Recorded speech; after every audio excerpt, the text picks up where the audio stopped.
काशी शास्त्रार्थ हो रहा है। 4 घंटे तक निरंतर शास्त्रार्थ हुआ। 26 पंडित अंग्रेजी के यू के आकार में बैठे थे और उस तरफ अकेले स्वामी जी थे। फिर नीचे के दालान में 40 पंडित थे। फिर उसके बाद नीचे 300 पंडित थे। और स्वामी दयानंद जी ने विचार किया, जब तक इस पाखंड नगरी जो काशी है इसकी जड़ों को नहीं हिलाया गया। 3 बार स्वामी जी बनारस के अंदर शास्त्रार्थ के लिए गए, मूर्ति पूजा पर शास्त्रार्थ। Wake up to reality. के करीब 2 दर्जन विद्वानों के साथ शास्त्रार्थ किया था। तो यहाँ के पंडितों ने उनके संबंध में अफवाह उड़ाया कि वे ईसाइयों के गुप्तचर हैं और अंग्रेजी सरकार के जो है वह जासूस हैं। बुद्धियों को सदमार्ग पर प्रेरित करें। ईश्वर से हम जो है प्रार्थना करें कि हमारी बुद्धि को माने हम कुमार्गामी ना हो। मांगना जो है ये कि याचना करना है। हाँ, जो चीज़ हमारे पास नहीं है उसकी हम याचना करते हैं। आने वाला ईश्वर वो सर्वशक्तिमान है या नहीं है? राम तो दशरथ के पुत्र थे, ऐतिहासिक संदर्भ है। 4 ऋषियों ने ही तो देखा मंत्रों को। 4 ऋषियों ने मंत्रों उस समय कुत्ते हैं, बिल्ली हैं, चूहे हैं, इन्होंने तो नहीं देखा। वो सृष्टि के आदि की मैं बात कर रहा हूँ। और कोई था उस समय? 4 ऋषियों के अलावा कोई नहीं था उस समय। केवल 4 ऋषि प्राणी थे उस समय। हाँ। ज्ञान केवल 4 ही ऋषियों में आया जी, और जो बाकी के प्राणी उसमें नहीं आए। वैसे आपने कहा कि और कोई प्राणी था ही नहीं। नहीं ये मैंने कहा 4 ऋषियों के अलावा कोई नहीं था उस समय। बिना मतलब सुनामी आने में ईश्वर की शक्ति का उपयोग नहीं होता है। बिल्कुल नहीं होता है। कि किसी देश काल परिस्थिति में ईश्वर ने अपने आप को प्रकट किया अपने ज्ञान से। सृष्टि के आदि में अब हमने उसको नहीं देखा है, उस पर हम नहीं बोल पाएंगे, आपको बता पाएंगे। संपूर्ण सृष्टि रूपी शरीर का मुख ब्राह्मण है, काम नहीं करेगा। अगर ब्राह्मण है हाँ। तो हम जानता है कि हम कोई गलत काम करेंगे तो हम पतित हो जाएंगे, दूसरे वर्ण में हम चले जाएंगे। कह सकते हैं, मगर जहाँ पे उसका वर्ण ही चेंज कर दिया, वहाँ पतित शब्द कहाँ से आएगा? वहाँ तो क्षत्रिय आएगा, वहाँ तो क्षत्रिय आएगा भाई। तो ब्राह्मण से तो गिर करके हुआ ना, तो पतित हो ही गया ब्राह्मण से। तो पढ़ा लिखा नहीं है, ना समझ है, जिसको ज्ञान नहीं है वो शूद्र है। समझ है, जिसको ज्ञान नहीं है वो शूद्र है। तो सभी को जय श्री राम। जैसा कि आप जानते हैं कि आह्वान की तरफ से जो आध्यात्मिक पक्ष हैं, विभिन्न मत हैं, उनको समाज के सामने प्रस्तुत करने का कार्य हम करते हैं। और आपको जानकर बहुत आश्चर्य भी होगा और बहुत अच्छा भी लगेगा कि आज हम लोग बैठे हुए हैं जो जगह मानी जाती है आज के टाइम में कि काशी शास्त्रार्थ स्मृति स्थल, वहाँ पर अब इस समय हम बात कर रहे हैं दुर्गा कुंड वाराणसी की। हम वहाँ पर हैं जहाँ के बारे में ऐसा बताया जाता है कि दयानंद जी ने शास्त्रार्थ में विजय प्राप्त की थी। और ये जो स्मृति स्थल है, यहीं पर हमें यहाँ के एक आर्य समाज के जो प्रतिनिधि हैं, मंत्री जी हैं, वो हमसे संपर्क में आए हैं। तो आज हम इनके साथ एक चर्चा आपके समक्ष लेकर प्रस्तुत हुए हैं। तो सबसे पहले आपको मेरा यथोचित अभिवादन। आपको भी नमस्ते। और आप सर्वप्रथम हमारे दर्शकों को थोड़ा सा अपना परिचय दे दें कि किस तरह से आप यहाँ पर हैं, आपका क्या परिचय है? जी, मेरा नाम डॉक्टर शंभुनाथ शास्त्री है जी। मैं गुरुकुल महाविद्यालय बैद्यनाथ धाम बिहार का स्नातक रहा हूँ जी। और मैं यहाँ जगतपुर स्नातकोत्तर महाविद्यालय में एसोसिएट प्रोफेसर था। जून 19 में रिटायर्ड हुआ और लगातार मैं आर्य समाज आनंद बाग दुर्गा कुंड वाराणसी में यहाँ आता रहा हूँ। यह महर्षि दयानंद काशी शास्त्रार्थ स्मृति स्थल है। यहीं पर 1869 ईस्वी में 16 नवंबर को स्वामी दयानंद सरस्वती ने काशी के करीब 2 दर्जन विद्वानों के साथ शास्त्रार्थ किया था और उस शास्त्रार्थ में यहाँ के विद्वानों को पराजित किया था। स्वामी दयानंद का सवाल ये था कि क्या मूर्ति पूजा वेद विहित है, और इसी को प्रमाणित करने के लिए उन्होंने यहाँ के विद्वानों को चुनौती दी थी कि यदि वेदों में मूर्ति पूजा का कहीं विधान है तो आप इसे दिखावें। और यहाँ के पंडित जो विशुद्धानंद, स्वामी विशुद्धानंद सरस्वती के नेतृत्व में आए थे, बाल शास्त्री आदि, उन सभी लोगों में से कोई भी उनके इस चुनौती का जवाब नहीं दे सका। महाराजा ईश्वरी नारायण सिंह उस समय पूरे शास्त्रार्थ की अध्यक्षता कर रहे थे और उन्हीं की अध्यक्षता में या संयोजकत्व में यह शास्त्रार्थ यहाँ पर संपन्न हुआ था। और 1869 ईस्वी में इस शास्त्रार्थ में विजय प्राप्त करने के बाद, हालांकि यहाँ के पंडितों ने शास्त्रार्थ के उपरांत ये शोरगुल मचाया कि स्वामी दयानंद सरस्वती पराजित हो गए हैं, लेकिन वास्तविकता जो थी वह तमाम समाचार पत्रों में दूसरे तीसरे दिन ही उजागर हो गई थी और संपूर्ण भारत ही नहीं बल्कि संपूर्ण विश्व में यह बात प्रचारित हो गई कि स्वामी दयानंद के चुनौतियों का, स्वामी दयानंद के प्रश्नों का काशी के तमाम विद्वानों में से कोई भी उनका सटीक उत्तर नहीं दे पाया और वे लोग हो हल्ला मचाने लगे। दरअसल स्वामी दयानंद सरस्वती जब काशी में आए थे 1869 ईस्वी में, तो यहाँ के पंडितों ने उनके संबंध में अफवाह उड़ाया कि वे ईसाइयों के गुप्तचर हैं और अंग्रेज़ी सरकार के जो है वह जासूस हैं, और साथ साथ ये भी कहा कि एक बहुत बड़ा नास्तिक है जो हिंदू धर्म की आलोचना करता है। इस तरह से स्वामी दयानंद के संबंध में तमाम तरह की ये अफवाह फैला करके लोगों ने उनके विरुद्ध वातावरण पैदा करने का प्रयास किया, लेकिन स्वामी दयानंद सरस्वती अडिग रहे और अपनी बातों पर दृढ़ रहे। स्वामी दयानंद सरस्वती का सबसे बड़ा मंत्र ये था कि वो कहते थे कि वेदों की ओर लौटो।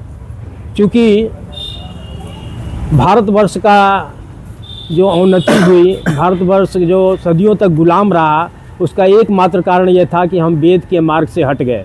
अब वेद के मार्ग से हटने का कारण जो है, हम तमाम तरह की विसंगतियों के शिकार हुए, तमाम तरह की समस्याएं सुरसा की तरह मुँहबाए हमारे सामने खड़ी हो गई, जिसका स्वामी दयानंद सरस्वती ने जवाब दिया था अपने कालखंड में। बहुत ही सुंदर आपने एक व्याख्या की यहाँ के स्मृति स्थल के बारे में, बहुत ही सुंदर परिचय आपने दिया अपने। सबसे पहले मैं ये पूछना चाहूँगा कि जैसे कि कहा जाता है कि ईश्वर के कार्य कितने बताए हैं अकॉर्डिंग टू दयानंद सरस्वती जी ने? कि ईश्वर के 3 काम हैं। अच्छा। सृष्टि करना, सृष्टि का पालन करना और सृष्टि का संहार करना, प्रलय करना जी। और परमात्मा एक ही है। नहीं, कर्मों का फल देना ये चौथा काम भी है ना? हाँ, चौथा काम भी है उनका। 4 कार्य। हाँ जी। कि जो जैसा कर्म करता है उसके अनुसार उसको फल देता है। अच्छा, तो इसमें जो एक उपासना बताई जाती है ईश्वर की, तो क्या दयानंद जी के अनुसार जो भगवान की उपासना करने में जो भक्तगण, भगवान के भक्त, ईश्वर के भक्त, उनसे कुछ मांगते हैं, तो क्या ईश्वर वो जो वो मांग रहे हैं वो प्रदान करता है? मतलब उपासना में जो मांगा जा रहा है वो क्या ईश्वर प्रदान करते हैं या केवल कर्मों का फल ही देते हैं? ईश्वर केवल कर्मों का फल देते हैं और जो चढ़ावा चढ़ाया जाता है वो एक तरह का घूस है। ईश्वर कोई चढ़ावा नहीं प्राप्त करते। नहीं, चढ़ावे की नहीं, जैसे कुछ मांगा जाता है ना कि हे ईश्वर हमें बल दे दीजिए, हे ईश्वर हमें ये साहस दे दीजिए, हे ईश्वर हमें फलानी चीज़ दे दीजिए, तो ये जो मांगा जाता है ये ईश्वर देता है मांगने से या नहीं देता है? आदमी, उससे मनुष्य का आत्मबल पुष्ट होता है और उसके अंदर शक्ति आती है, लेकिन ईश्वर जो कर्म है जो आपने किया उसी के अनुसार परिणाम देता है, मांगने से नहीं देता। नहीं, मांगने से नहीं देता है। तो इसका अर्थ ये माना जा सकता है कि हमें अपना कर्म ही करना चाहिए, मांगना नहीं चाहिए। बिल्कुल, है ना? बिल्कुल। आप तो कर्म करिए, उपासना करिए, संध्या करिए, वंदन करिए। तो जब हमें कुछ मांगना नहीं चाहिए, इसका मतलब जो अगर कोई मांग भी रहा तो व्यर्थ है वो, क्योंकि कर्म से ही देगा ईश्वर। कर्म से ही देगा ईश्वर, बिल्कुल बिल्कुल। तो उस संबंध में अगर कुछ स्तुतियाँ बना दी गई हैं, कुछ श्लोक बना दिए गए मांगने वाले, वो भी गलत है? बिल्कुल गलत है। अच्छा, तो ये जो गायत्री मंत्र है हमारा, इसका अर्थ है कि हे ईश्वर हमें सद्बुद्धि दे जी। तो इसमें तो मांगा जा रहा है।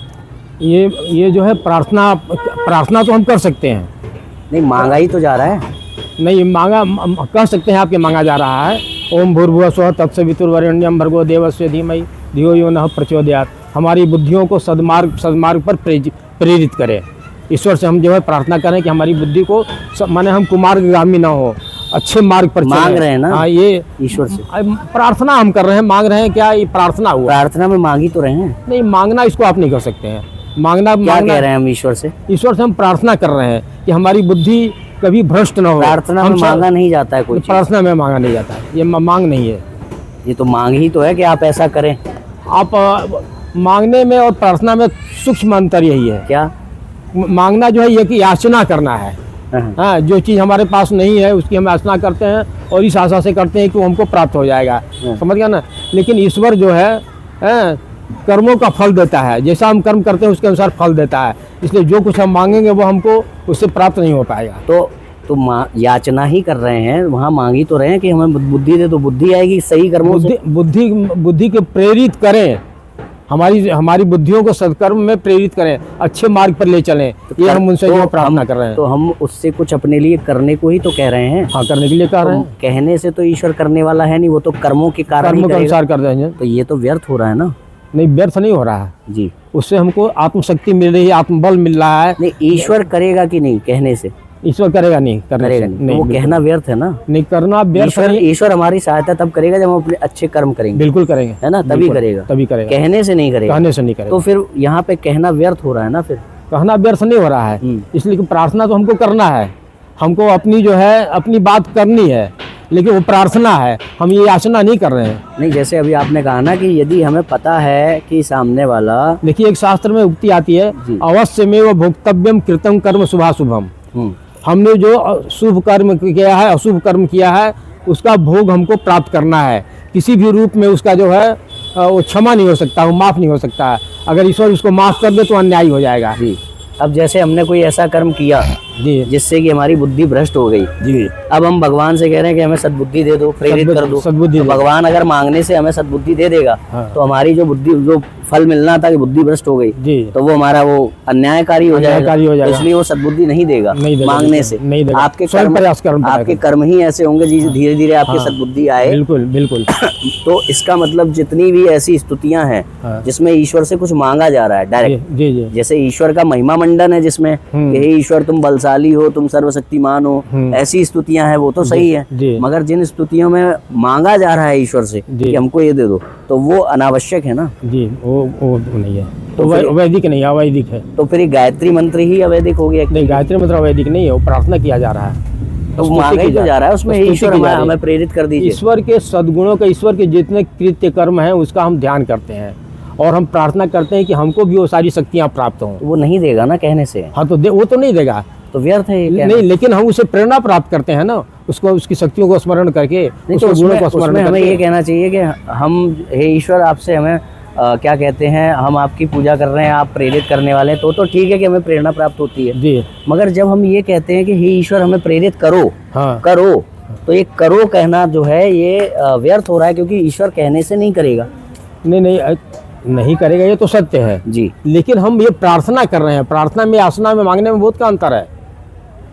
नहीं, प्रार्थना में भी हम उससे कुछ करने को ही कह रहे हैं ना अपने लिए। हाँ, प्रार्थना में कर रहे हैं, तो कहने से वो करता नहीं है। नहीं, बिल्कुल नहीं करता है। तो फिर ये गलत है कहना? नहीं, गलत तो नहीं है। अच्छा, चलिए ठीक है। अच्छा, एक चीज़ आती है, जैसे अभी आपने मूर्ति पूजा की बात की है, तो एक ये चीज़ आती है कि जैसे ईश्वर ने जो आर्य समाज के द्वारा प्रतिपादित होने वाला जो ईश्वर है, परिभाषित होने वाला ईश्वर, वो सर्वशक्तिमान है या नहीं है? पहले तो आर्य समाज के द्वारा प्रतिपादित नहीं है, वह वैदिक धर्म के द्वारा प्रतिपादित है, वेद के द्वारा प्रतिपादित है। वेदों के दूसरे अर्थ भी निकलते हैं, तो इसलिए मैंने ऐसा कहा कि वेदों के जो अर्थ आर्य समाज ने स्वीकार किए हैं उसके अनुसार जो ईश्वर है, क्या वो सर्वशक्तिमान सिद्ध होता है? यही वितंडावाद है। देश इसी के कारण जो है गर्त में गया जी। वेदों को जानने के लिए वैदिक व्याकरण का अध्ययन चाहिए, निघंटु और निरुक्त। जिसने निघंटु और निरुक्त को पढ़ा है वही वेद के मंत्रों का सही अर्थ कर सकता है, सप्रसंग अर्थ कर सकता है। और जिसने निघंटु निरुक्त को नहीं पढ़ा है, केवल पाणिनि व्याकरण के आधार पर या लौकिक व्याकरण के आधार पर उसका अर्थ करेगा, वो अनर्थ करेगा। स्वामी नहीं, प्रश्न मेरा ये है कि क्या ईश्वर को सर्वशक्तिमान मानता है? बिल्कुल बिल्कुल मानता है। तो जैसे वो सर्वशक्तिमान मानता है, बिल्कुल मानता है जी। सर्वशक्तिमान का अर्थ ये हुआ कि वो सर्व यानी सर्व शक्ति, सभी कार्यों को करने की शक्ति से संपन्न है, वो सब कुछ कर सकता है जी। तो क्या वो अवतार ले सकता है? नहीं ले सकता। तो यहाँ पे सर्व में बाधा आ गई? नहीं, बाधा नहीं आई। क्यों? सर्वशक्तिमान होने का नहीं मतलब कि जो है वो अगर जो है अवतार ले लेगा तो फिर उसी का जो है सर्वव्यापकता नष्ट हो जाएगी। सर्वशक्तिमान के साथ वो सर्वव्यापक भी है, और जब अवतार ले लेगा तो एक देशी हो जाएगा। आप मूर्त रूप में है तो यहाँ है, अपने घर पर नहीं है, तो आप यहाँ की बात जान रहे हैं, अपने घर पर क्या हो रहा है नहीं जान रहे हैं। देखिए- तो ईश्वर भी जब अवतारने लगा तो एक देशी हो जाएगा, संपूर्ण संसार के बारे में नहीं जान पाएगा, हाँ, तो उसका जो है सर्वज्ञता नष्ट हो जाएगी। इसमें एक चीज आती है हाँ। कि कारण कोई भी हो कि वो ये काम इसलिए नहीं कर सकता हाँ। क्योंकि उसकी सर्वज्ञता नष्ट हो जाएगी। जी। मगर कारण कोई भी हो, मगर ऐसा है ना कि कुछ कार्य वो नहीं कर पा रहा है, तो सर्व शब्द जो सर्व विशेषण है हाँ। उसमें फिर बाधा आएगी ना। नहीं, बाधा नहीं आएगी, बिल्कुल बाधा नहीं मतलब जैसे चलिए वो जो आपने कारण बताया वो जेन्युइन कारण है, सही आएगी, कारण, बिल्कुल। मगर कोई भी अच्छा कारण ही है, सटीक कारण है, इसकी अवतार ये इसलिए ईश्वर ऐसा नहीं कर सकता। हाँ। मगर नहीं कर सकता ना, हाँ। तो कोई कार्य ऐसा है ना जो वो नहीं कर सकता अब जैसे कि कहा गया कि राम ईश्वर के अवतार थे, राम तो दशरथ के पुत्र थे, ऐतिहासिक संदर्भ है, नहीं, राजा दशरथ थे, दशरथ के पुत्र थे, वो दूसरी- कृष्ण को अवतार कहा गया कि ईश्वर के अवतार है, ईश्वर का अवतार कह करके लोग उनकी पूजा करते हैं, लेकिन कृष्ण तो वासुदेव और उसके देवकी के पुत्र थे। वो दूसरी बात हो जाएगी। मैं ये पूछ रहा हूँ कि कारण कोई भी हो, यदि किसी कारणवश अगर वहाँ पर ईश्वर एक भी कार्य को करने में मना कर रहा है कि हम नहीं कर सकते, तो फिर उसकी वो सर्व जो सभी कार्यों को करने की शक्ति, उसमें बाधा आ गई नहीं। फिर हम ये नहीं, बाधा कहेंगे नहीं आई, वो सर्वशक्तिमान है, सर्व का अर्थ क्या है? सब कुछ ना, सब कुछ कर सकता तो है। फिर अब सब कुछ करने का मतलब नहीं कि जो है वो जन्म ले ले, तो सर्व का मतलब जब सब कुछ है, तो फिर जब सब कुछ है तो उसमें सब कुछ में ये कैसे आ गया, ये नहीं कर सकता, फिर वो सब कुछ नहीं रहा ना। नहीं, अच्छा, जैसे सर्वज्ञ का क्या मतलब है? सब कुछ जानने वाला। अब उसमें क्या ऐसा होता है कि सब कुछ जानने वाला है, इसका मतलब सर्वज्ञ वही होगा जो सर्वव्यापक होगा। एक मिनट जैसे हमने कहा सर्वज्ञ सब कुछ जानने वाला, अब उसमें ये कह सकते हैं सब कुछ जानने वाले का मतलब ये नहीं है कि वो लैट्रिन के अंदर क्या है वो भी नहीं जानता। नहीं, सब कुछ जानता है, सब कुछ जानता है, बिल्कुल जानता सब कुछ जानने का मतलब ये नहीं है कि वो नाली के अंदर क्या है वो जानता है। हाँ, बिल्कुल। वो नाली के अंदर क्या है वो भी जानता है। नहीं, बिल्कुल जानता है। इसका मतलब जो सर्व है वहां पर ऐसी कोई चीज नहीं आ रही है हाँ। जिसमें वो ना जानता हो, ठीक है। हाँ। इसी तरीके से जो सर्वव्यापक है, हाँ। अब हम कहें सर्वव्यापक का मतलब ये नहीं कि वो नाली में भी है, नहीं, नाली में भी है। बिल्कुल है। अब हम कहें कि सर्वव्यापक का मतलब ये नहीं कि वो बाथरूम में भी है, हाँ। नहीं, बाथरूम में भी बाथरूम में है। भी यानी है। कि उसका जब व्यापक के साथ सर्व विशेषण ले रहे हैं, हाँ। तो तब हम उसमें कहीं भी एक पॉइंट भी ऐसा नहीं कह रहे कि वहाँ वो नहीं है। फिर जब हम सर्वशक्तिमान की बात कर रहे हैं तो हम कहीं कहीं पे ये क्यों कह रहे हैं कि नहीं, ईश्वर ऐसा नहीं कर सकता? इसलिए कि जो है उसकी अन्य गुण जो है नष्ट हो जाएंगे। तो हम ये कहें ना ईश्वर सर्वशक्तिमान नहीं, शक्तिमान है। नहीं, सर्वशक्तिमान है। तो सर्व विशेषण बाधा आएगी ना। नहीं, बाधा नहीं, जैसे बिल्कुल। अनंत, जैसे हमने कहा ऋग्वेद आदि भाषा समझ का अंतर है, बाधा नहीं आएगी उसमें। बाधा आ रही है। अच्छा, बाधा नहीं इसको आ रही। एक तरीके से जैसे आपने कहा कि ईश्वर एक देशीय हो जाएगा, हाँ। है ना। तो जैसे किसी देश काल परिस्थिति में ऋषि मंत्र के दृष्टा बनते हैं। हाँ। अब जो मंत्र के दृष्टा बन रहे हैं ऋषिगण, तो वो जो मंत्रों का ज्ञान है ना। अच्छा, ईश्वर सब जगह है, तो इसका मतलब सब जगह सर्वव्यापक था ईश्वर पहले से ही, सर्वव्यापक। ऋषियों के मन में भी व्यापक था, जी, ठीक है जी। मगर फिर भी वो एक देशीय होकर ऋषियों के मन में मंत्रों को प्रकाशित कर रहा है। नहीं, इसी एक देश काल में। नहीं, एक जगह होकर के नहीं किया उसने। उसने सृष्टि के आरंभ में 4 ऋषियों के हृदय में, ऋग्वेद जो है अग्नि ऋषि, तो पूरी दुनिया में एक साथ मंत्र प्रकाशित हुए, हाँ, एक साथ पूरी दुनिया में। जी, मतलब सबने मंत्रों के दृष्टा हैं, जो इस समय जितने प्राणी थे। नहीं, 4 ऋषि, 4 ऋषि मंत्र के दृष्टा बन रहे हैं ना, हाँ, एक 4 देशीय हो रहा है अग्नि, ना। वायु, आदित्य, अंगिरा, 4 ऋषि शुरू। यहाँ पे एक देशीय कार्य हो रहा है ना। कहा एक ऋषि कार्य कहाँ हो रहा? 4 ऋषियों ने ही तो देखा मंत्रों 4 को। ऋषियों ने मंत्रों उस समय का। कुत्ते हैं, बिल्ली हैं, चूहे, इन्होंने तो नहीं देखा। वो सृष्टि के आदि की मैं बात कर रहा हूँ, उस समय सब कुछ नहीं था इतना। केवल 4 ऋषि थे। प्रारंभ में जो है मनुष्य की सृष्टि होती है, हाँ। तब जो है वो बच्चे के रूप में नहीं होता है, युवा या युवती के रूप में जो है सृष्टि होती है। नहीं, वो ठीक है, मैं ये कह युवा रहा युवती हूँ के रूप में, जी, कि जब ईश्वर सब जगह है जी। तो उसका ज्ञान भी सब जगह है ना, सब जगह। सर्वव्यापक है। सर्वव्यापक। फिर भी वो किसी एक देश में ऋषियों के मन में प्रकट हो रहा है वो ज्ञान। जी, तो वो ज्ञान जबकि पहले से ही है उनके मन में ईश्वर के रूप में, जी। ठीक है, फिर भी वो एक देश में प्रकट हो रहा है। एक देश में नहीं, 4 ऋषियों को 4 वेदों का ज्ञान प्राप्त हुआ। उसके अलावा बाद उन्होंने ब्रह्मा ने लिया। इन 4 ऋषियों के अलावा और कोई था उस समय? और प्राणी। 4 ऋषियों के अलावा कोई नहीं था उस समय। केवल 4 ऋषि प्राणी 4 थे उस ऋषि समय। थे, हाँ। और उन्हीं के मन में ज्ञान प्रकाशित हुआ। उन्हीं को ज्ञान प्राप्त हुआ। अच्छा। उनसे ब्रह्मा को जो है ज्ञान प्राप्त हुआ। अच्छा। उनके द्वारा ब्रह्मा को हुआ, तो और ये फिर जो- ब्रह्मा के द्वारा श्रुत परंपरा से हाँ। एक दूसरे को सुना करके, इसलिए इसके वेदों का नाम एक नाम श्रुति भी है। हाँ। सुन करके फिर इसका जो है श्रुति परंपरा। विस्तार होता चला गया। जी, तो चलिए इसका दूसरा उदाहरण ले लेते हैं। जैसे कि ईश्वर जब सृष्टि बनाते हैं तो वो कहीं पे पृथ्वी बना रहे हैं, कहीं पे सूर्य बना रहे हैं, कहीं कुछ बना रहे हैं, तो कहीं पे ज़्यादा शक्ति का उपयोग होता है, जैसे और कोई छोटी चीज़ बन रही तो कम शक्ति का उपयोग होता है। अरे भाई इनको रोको ना यार, आप इधर बैठो, बीच से निकल जा रहा है कोई, कट लगा दो यहाँ। तो ईश्वर जैसे इसमें दूसरा उदाहरण ले लेते हैं कि ईश्वर जैसे जब सृष्टि की रचना करते हैं तो कहीं पे पृथ्वी बनाते हैं, कहीं पे सूर्य बनाते हैं, तो ऐसा होता है कि कहीं पे ज़्यादा शक्ति की आवश्यकता है और कहीं पे कम शक्ति की आवश्यकता। अब शक्ति के रूप में भी ईश्वर ही तो है। नहीं, ये हम आप सोच रहे हैं जी कि कहीं ज़्यादा शक्ति की आवश्यकता है, कहीं कम शक्ति की आवश्यकता है। वेदों में एक मंत्र आता है, हाँ, जो ओम सूर्या चंद्रम सौधाता यथा पूर्वम कल्पयत। सूर्य, चंद्र, पृथ्वी, समुद्र जैसे यथा पूर्व, जैसे इसके पूर्व के कल्प में था, प्रलय के पूर्व, उसी तरह से फिर से जो इसकी जो है उसकी सृष्टि होती है। और जब प्रलय होता है तो बीज रूप में ये सब आ जाते हैं। नहीं, सृष्टि वो होती है, वो सही बात है, मगर मैं ये कह रहा हूँ जहाँ पे बड़ी चीज़ें करनी है तो वहाँ पे ईश्वर ज़्यादा ईश्वर शक्ति जो लग रही है, हम समझ रहे हैं कि बड़ी शक्ति है। उसके लिए सब कुछ बराबर है। सूर्य बनाया, चंद्रमा बनाया, पृथ्वी बनाया, समुद्र बनाया, पर्वत बनाया, पशु पक्षी बनाया। यानी हमारी समझ में ईश्वर जो है कम ज़्यादा हो सकता है, हमारी समझ में। नहीं, हम समझ रहे हैं लेकिन वो है नहीं। तो ऐसे ही तो अवतार है। नहीं, अवतार हो जाने जैसे कि हम समझ रहे हैं ये जो लौकिक संसार है अविद्या रूपी है, वास्तविकता तो ऐसी नहीं है। कोई ऐसा गेट तो खुलता नहीं है जिसमें हम लोग मुक्ति के बाद उसमें प्रवेश कर जाते हो। केवल समझ का फर्क आता है ना, अविद्या से मुक्त हो जाते हैं। तो जब तक अविद्या में है, इस अविद्या रूपी संसार में हमारी समझ के अनुसार, हमारे पर्सपेक्टिव के अनुसार ईश्वर का आना जाना सिद्ध हो सकता है। जब हम ये कह रहे हैं कि हमारी समझ के अनुसार ईश्वर कम ज़्यादा होकर के कार्य कर रहा है, कर नहीं रहा, हमारी समझ के अनुसार हम समझते हैं कि वो ऐसा कर रहा है, लेकिन वो ऐसा कर नहीं रहा है। हमारी समझ, हम अल्पज्ञ हैं, इसके बारे में पूरी तरह नहीं जानते हैं, इसलिए हमारी दृष्टि में इस तरह की चीजें हो रही हैं। मतलब ईश्वर सब जगह एक साथ एक बराबर कार्य कर रहा है। बिल्कुल। फिर भी कहीं पे कहीं पे पृथ्वी बन जा रही है, कहीं पे सूर्य बन जा रहा है। नहीं, सूर्य अलग बना है, पृथ्वी अलग बनी है। आप समझे नहीं मेरी बात। जैसे अगर ईश्वर बिल्कुल एक रस है, हाँ, उसकी शक्ति बिल्कुल एक रस है, बिल्कुल। अब वो जैसे ही हरकत करेगा तो पूरे संसार में एक साथ सब जगह एक ही हरकत होगी जी। तो फिर कुछ बन सकता है ऐसे में?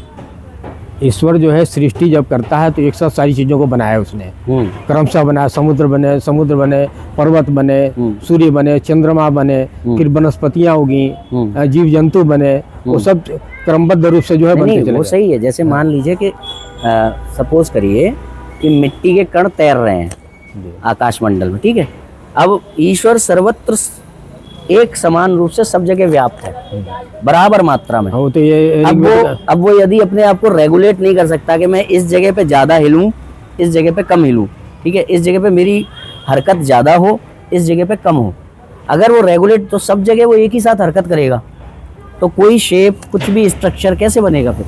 भाई वो साकार होगा तब ना, कहीं पर जो कम करेगा, कहीं पर ज़्यादा करेगा। वो सर्वव्यापक है, हर जगह विद्यमान है, इसलिए उसको अतिरिक्त शक्ति लगाने की जरूरत ही नहीं है। नहीं, अतिरिक्त नहीं कह रहा हूँ। जैसे कहीं पर वो, जैसे मान लीजिए कि उसको कहीं पे प्रलय लानी है, उसी समय दूसरी जगह प्रलय नहीं लानी है। नहीं, प्रलय का तो तात्पर्य है कि संपूर्ण सृष्टि का विलय वो छोटी प्रलय। मैं कह रहा हूँ समुद्र में वो लाना है, क्या कहते हैं, सुनामी।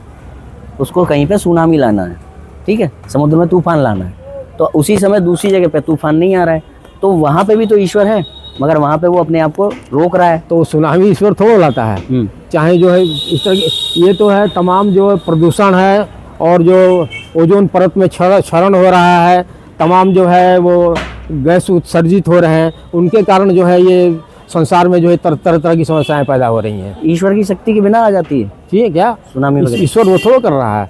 हम अगर जो है प्रदूषित वातावरण को कर रहे हैं, कर्मों का फल भी तो हो सकता है ना सुनामी आना। किसका? जो हम कर रहे हैं तो है ही फल है ना, मगर दे कौन रहा है फल? हाँ, ईश्वर ही तो दे रहा है।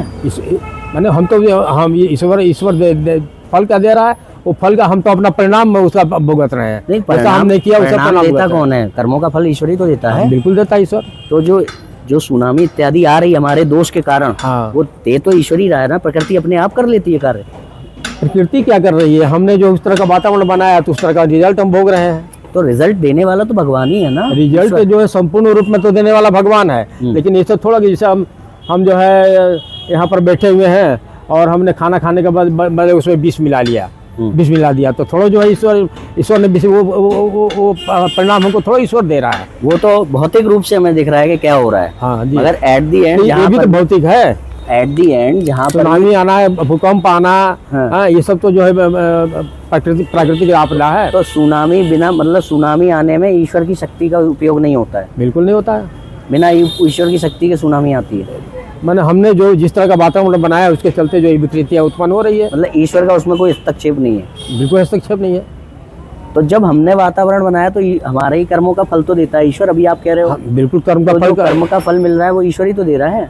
अब आप इस तरह से उसको कह सकते हैं, हाँ। लेकिन ऐसा है नहीं। हाँ। वो तो जो है हमारे द्वारा हमने उत्पन्न किया, तत्काल हम उसका परिणाम भुगत रहे हैं।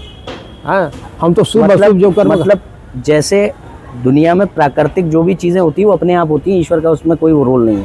प्राकृतिक चीजों का मैं नहीं कर रहा हूँ, प्राकृतिक चीज नहीं है वो, तो जो कृत्रिम है, प्राकृतिक चीज मान लीजिए, वो तो कृत्रिम हो गया। चलिए मान लीजिए प्राकृतिक मान लीजिए, कहीं पे हवा चली कहीं पे नहीं चली, ये तो प्राकृतिक है। हाँ, ठीक है, तो ये जो हवा चलाई ये तो ईश्वर ने चलाई नहीं, हम्म, ईश्वर ने नहीं चलाई। किसने चलाई? अब यहाँ पर ज्यादा वाष्पीकरण हो गया तो नीचे की हवा ऊपर उठ गई, तो बाहर की हवा जो है तेजी के साथ आएगी, उससे आंधी उत्पन्न हो जाता है। तो वो तो जो है भौगोलिक कारण और उसके आप बार बार वैज्ञानिक आधार पर जो है ईश्वर का खंडन कर दे रहे हैं। नहीं, हम ईश्वर कर क्या रहा है फिर? तो हम खंडन कहाँ कर रहे हैं वैज्ञानिक आधार पर? ईश्वर क्या कर रहा है फिर? वैज्ञानिक आधार पर तो ईश्वर के ऊपर पुष्टि हो जाती है। भाई स्थिति कहाँ है? ईश्वर जो आप कह रहे हो ना, स्थिति संचालन, हाँ, संचालन वाला कार्य नहीं है ईश्वर का। बिल्कुल संचालन तो हवा वाला चल रही तो वो नहीं चला रहा है। संचालन ईश्वर का ये है, हम्म। सूर्य है, चंद्र है, पृथ्वी है, सभी अपने अपने दूरी पर घूम रहे हैं। ये उसकी व्यवस्था है। उस व्यवस्था में कहीं व्यतिक्रम नहीं हो रहा है। व्यतिक्रम होता तो सब कुछ नष्ट हो जाता है। ये उसकी व्यवस्था है। तो ये भी तो उसकी व्यवस्था है कि कहीं पे हवा चल रही कहीं पे नहीं चल रही है। नहीं, ये उसकी व्यवस्था नहीं है। अच्छा, ये उसकी व्यवस्था नहीं, ये प्राकृतिक है। अच्छा, तो ये प्रकृति अपने आप निर्णय ले रही है? नहीं, प्रकृति अपने आप निर्णय नहीं ले किसने रही। लिया निर्णय कि ऐसा होने पे ऐसा होगा? ये तो विज्ञान के आधार पर जो है, ईश्वर का निर्णय नहीं है। हाँ, ईश्वर के उसमें निर्णय नहीं है। अच्छा ठीक है, एक चीज़ ये बताइए, जैसे चलिए कहीं पे पृथ्वी घूम रही है और कहीं पे दूसरा कोई ग्रह जुपिटर घूम रहा है, जी, तो उसमें तो कम ज़्यादा एनर्जी है। पृथ्वी के घूमने में एनर्जी कम लग रही है और जुपिटर के घूमने पे ज़्यादा लग रही है, जी, ये तो मानेंगे। हाँ। तो यहाँ तो ईश्वर की शक्ति कम ज़्यादा हुई। कहाँ पर ईश्वर की शक्ति कम ज्यादा? ईश्वर ने जहाँ जो उचित था, पृथ्वी को के अंदर कितना गुरुत्वाकर्षण शक्ति देना था, सूर्य को पृथ्वी से कितनी दूरी पर रखना था ताकि जीव जंतु मरे नहीं उसके ताप से। हाँ, तो ये एक व्यवस्था उसने दिया है। नहीं, व्यवस्था दिया है, मगर अपने आप को उसने कम ज्यादा किया ना। अपने आप को यहाँ कार्य ज्यादा होना है, वहाँ ज्यादा कम होना है, तो उसने अपने आप को कम ज्यादा हम किया। समझ रहे हैं कि कम ज्यादा काम हो रहा है ना, वो तो उसने जो व्यवस्था दिया है उसके अनुसार ये हो रहा है, कम ज्यादा नहीं हो रहा है। हम तो मुझे आप समझाइए ना, जैसे मान लीजिए कि पृथ्वी को घुमाने में 10 नंबर की ऊर्जा लगेगी, जुपिटर को घुमाने में 60 नंबर की ऊर्जा लगेगी। अब ये ऊर्जा के रूप में ईश्वरी तो है, बिल्कुल है। तो कम ज्यादा हुआ ना, यहाँ 10 नंबर और वहाँ 60 नंबर, हाँ, तो कम ज्यादा हुआ ना। तो जहाँ जहाँ जितनी शक्ति की आवश्यकता है उतनी, और कहीं कहीं पे ऐसा भी होगा कि ईश्वर को एनर्जी लगा ही नहीं रहा है, यहाँ लग रही है यहाँ लगी नहीं रही, ऐसा भी होगा।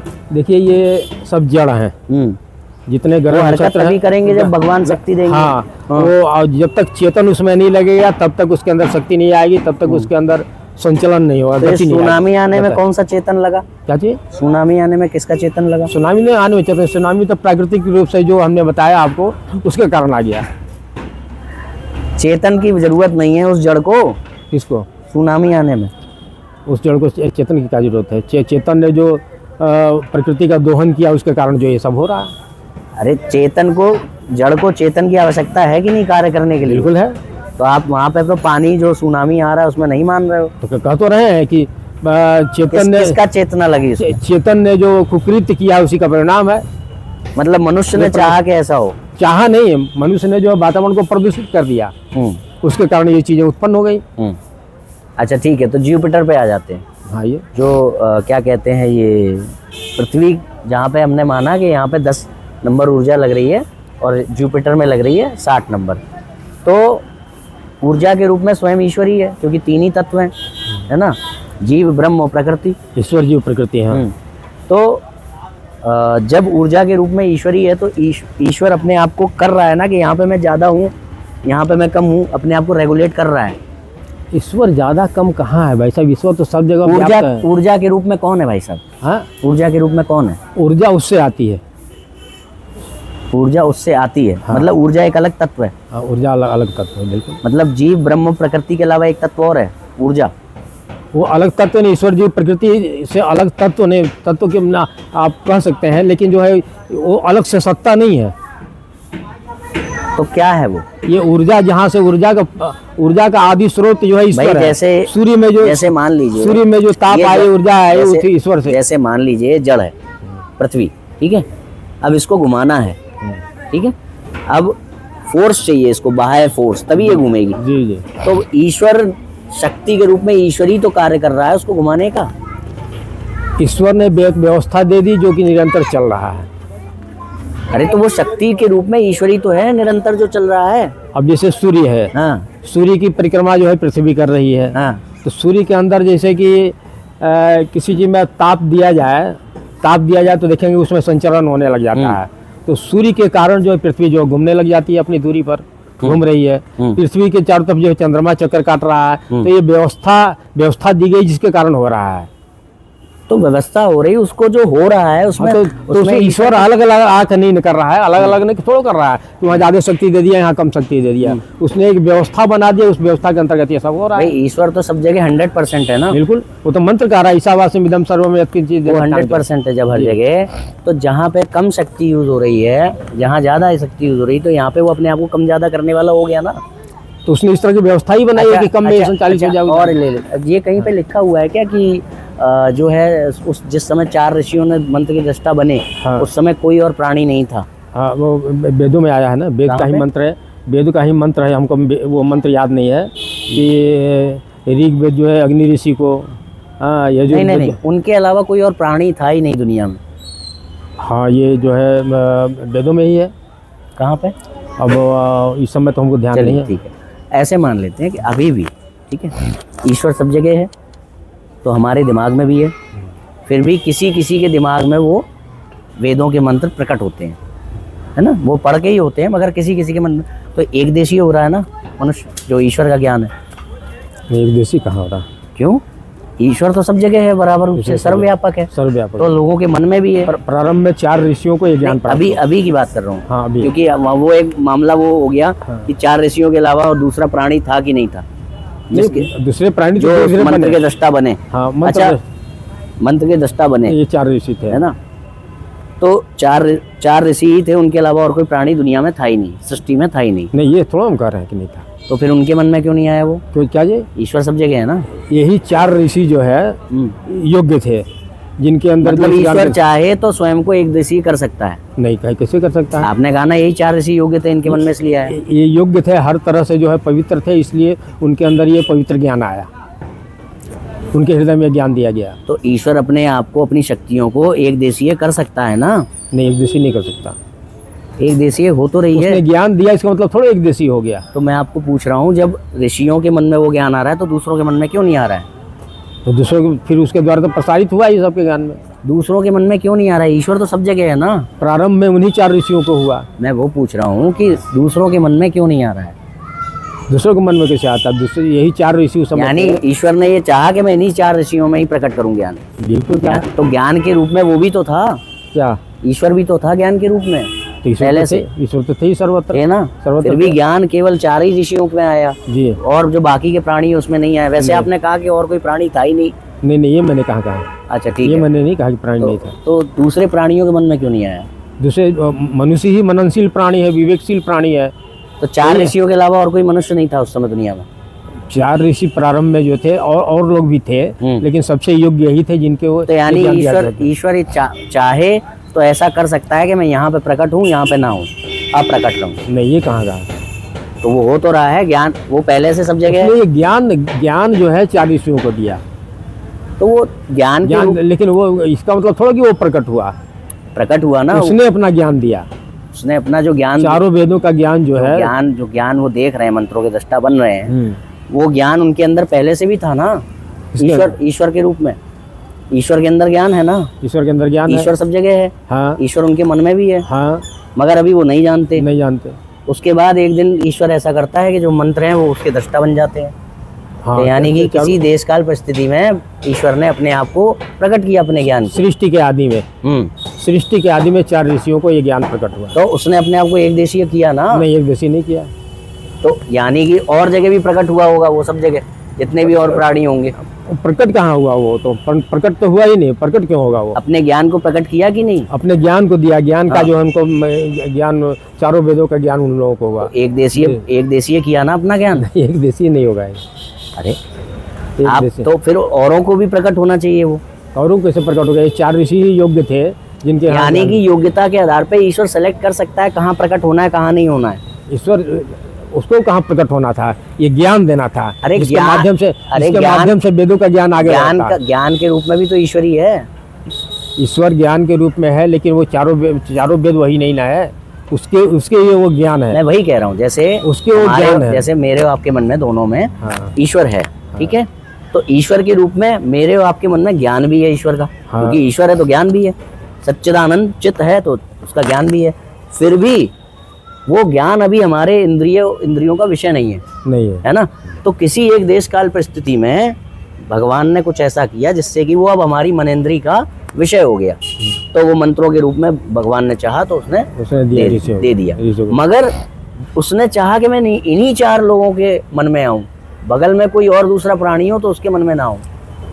नहीं, पहले से तो उनके यहाँ था, लेकिन ज्ञान वेदों का जो है उन्होंने 4 ऋषियों को दिया। वही कह रहा हूँ कि हाँ। जो इंद्रियों का विषय बनूं तो इन्हीं 4 का इंद्रियों का विषय बनूं। और भी प्राणी है वो इतने योग्य नहीं, मैं उनकी इंद्रियों का विषय नहीं बनूंगा। इंद्रियों का विषय तो बन ही नहीं सकता, क्योंकि अतीन्द्रिय है। अरे इन इंद्रियों के द्वारा मन का उसको- विषय बना कि नहीं हाँ। ज्ञान? बुद्धि का विषय है। चलो बुद्धि का विषय बना ना। बुद्धि का विषय है। हाँ, तो कहने का अर्थ ये है कि वो उसने अपने आप को रेगुलेट किया और वो एक जगह पर आया ज्ञान के रूप में। ज्ञान के रूप में है, वो तो सर्वत्र विद्यमान है ही। हाँ। उसने ज्ञान दिया। हाँ, तो उसने अपने आप को रेगुलेट कर तो लिया। वेद जो है सृष्टि का ज्ञान है, सृष्टि का संपूर्ण सृष्टि का संविधान है, कह सकते हैं। जिस तरह से एक देश को चलाने के लिए संविधान की आवश्यकता होती है, उसी तरह से संपूर्ण ब्रह्मांड के लिए वो वेद है। नहीं, वो सही है, वो आप सही कह रहे हैं। मगर इसमें एक ये चीज़ आ रही है, मैं इसमें थोड़ा जानना चाहूँगा। ये चीज़ समझ में नहीं आ रही है कि ईश्वर जब पहले से है तो उसका ज्ञान भी है सब जगह। यहाँ बैठे हुए सब लोगों में ईश्वर का ज्ञान है, फिर भी किसी के मन में ईश्वर का ज्ञान वैसे प्रकट होता है जो भौतिक इंद्रियों के वो उसमें आ जाए सीमा में। सभी लोगों के अंदर ईश्वर है, लेकिन ईश्वरीय ज्ञान जो है सब में नहीं है। क्यों? ईश्वर का ज्ञान नहीं है? ईश्वर है तो ईश्वर में ज्ञान ईश्वर नहीं है, है। ईश्वरीय ज्ञान नहीं है। वो ज्ञान जो वेद कहते हैं वो नहीं अच्छा, है। ईश्वर से अलग है ज्ञान? सोचिए, ज्ञान ईश्वर से अलग है? नहीं, ईश्वर में तो ज्ञान है। तो फिर ईश्वर है तो ज्ञान भी तो है वहाँ ईश्वर का। नहीं ना, वो नहीं। जो वेदों का जो ज्ञान है, हाँ। वो जो जिसको दिया उसने 4 ऋषियों को, उनके पास आया, उनके माध्यम से चारों तरफ फैला। हाँ। अरे भाई, जब ईश्वर है तो ईश्वर के अंदर तो सब कुछ है, तो उसका ज्ञान भी है।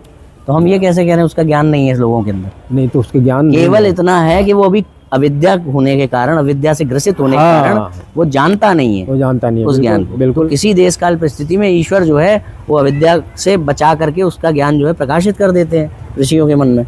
मगर ऐसा वो सब जगह नहीं करते एक साथ। सृष्टि के जहाँ आदि वो में। चाहते हैं वहीं करते। सृष्टि के आदि में उन्होंने 4 ऋषियों को। अच्छा, एक चीज़ मैं कह रहा था जो हमारी पिछली चर्चाएं हुई, जैसे ईश्वर जो है कहते हैं कि अजन्मा है इसलिए वो जन्म लेना उसका सिद्ध नहीं होता। तो जैसे ईश्वर के बारे में एक बात है, दयानंद सरस्वती जी ने जो मुक्ति वाला समय है उसमें लिखा है कि प्रलय काल में एक समय ऐसा होता है जो तर्क में नहीं आ सकता, है ना। तो यानी कि ईश्वर की एक स्टेट जब तर्क में नहीं आ सकता तो ईश्वर की एक स्टेट हो गई वो तर्क में नहीं आ सकता। अब तर्क में नहीं आ सकता वाला ईश्वर है, मगर उसके बाद एक स्टेट ऐसी हुई जिसमें वो तर्क में आ गया। कौन? ईश्वर। हाँ, एक स्टेट है कि तर्क में नहीं आ सकता, उन्होंने माना। अब उसके बाद तर्क में आ भी रहा है कि वो हमें सुन सकता है, वो हमें देख सकता है, तर्क आ गया, है ना।